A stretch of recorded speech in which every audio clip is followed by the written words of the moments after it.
Hello. I'm going to tell you a story. It's not a story that you've probably heard before, but it's a story that really matters to me. It's a story of love. And love is something that I think needs to be told about, talked about, shouted from the rooftops, the cathedrals, anywhere where people can hear it, because there's not enough love in this world. You don't expect to find love at the auto show, but I did, and this is my story.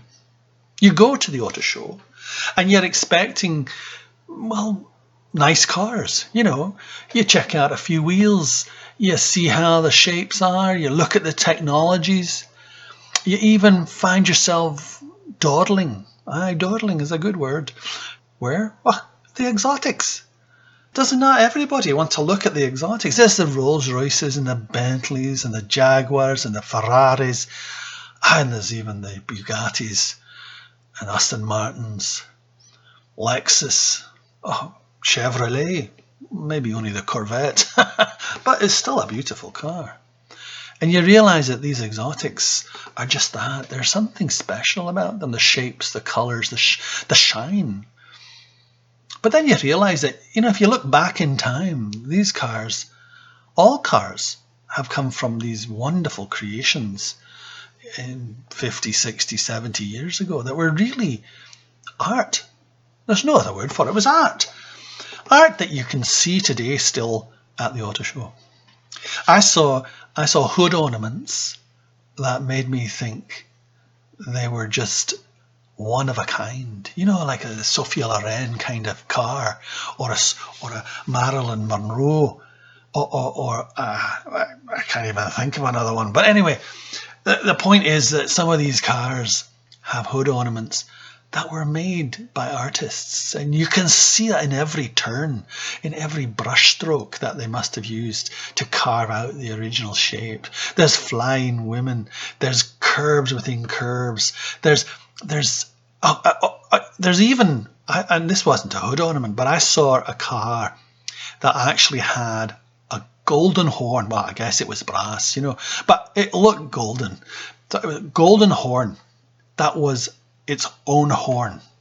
So you actually had a horn for a horn in a car. Now, really, my car today, you beep it and it's a beep. Everyone knows that, beep, beep, there's the car horn, But it's not the same as a real horn. And sometimes you look in the details of these vehicles and you see strange things, like a Jack Daniels bottle inside the engine compartment. Now, why would that be there, you wonder to yourself? Yeah, you don't know. But I bet you there's a story there. And the faces of some of these cars, they're bright, they're brass, they're chrome.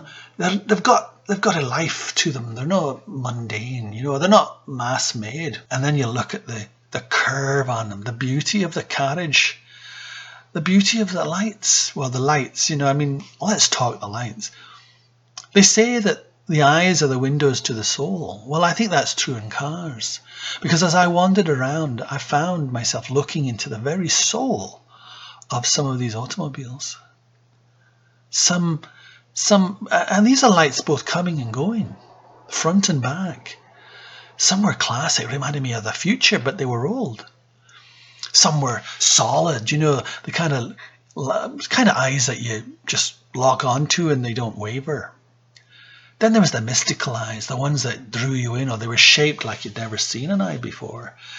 Cool color combinations in the makeup, or a beautiful, beautiful complexion adorning around the eyes. It's magic. And then there are eyes that you fall into. You can't escape them. There's an eye that I swear I could see the future in them. There are other eyes too. Eyes that are kind of more dramatic, more solid, not beautiful eyes, but eyes that make you look because they're unusual. And isn't that what it's all about, to see something that's unusual? So I found myself surrounded by these beauties, and I slowly recognized that my heart was pounding. It was pulsing. The rapid rate was increasing even more. And I thought to myself, goodness, this is magic. I must be falling in love. I'm searching for something here and I haven't found it yet. As much as I've seen all this beauty. I've seen dashboards that were illuminated, and dashboards that were old and reminded me of romantic times. New, modern dashboards that gave me hope for the future. And even paint creations that were wild. Like I was on a Beatles LSD trip or something like that, you know. Picture yourself in a boat on a river, that kind of thing. Then I saw this beauty, and I stopped breathing for a while. I couldn't start again. I couldn't start. My breath was stopped. I was still. I was struck dumb, which is almost impossible. But there it was. It had curves, it had chrome, it had colour, it had a V16 engine, which is phenomenal. It had shapes that reminded me of both the future and the past, deco and modernistic. It was something that I just wanted to have. I said everyone should have this car. And that's when I realised I couldn't love this car. $5 million for a car. That's the kind of car that should be shared around the world. So I turned my back on this love. I turned my back. I walked away. I calmed my pulse down. I maybe shed a wee tear, but I'm not going to tell anybody that, you know, just a wee tear. And then I saw another love of my life, and it was only $1 million. And I knew I was happy again. And that's how I fell in love at the auto show. Thank you very much for listening to my story.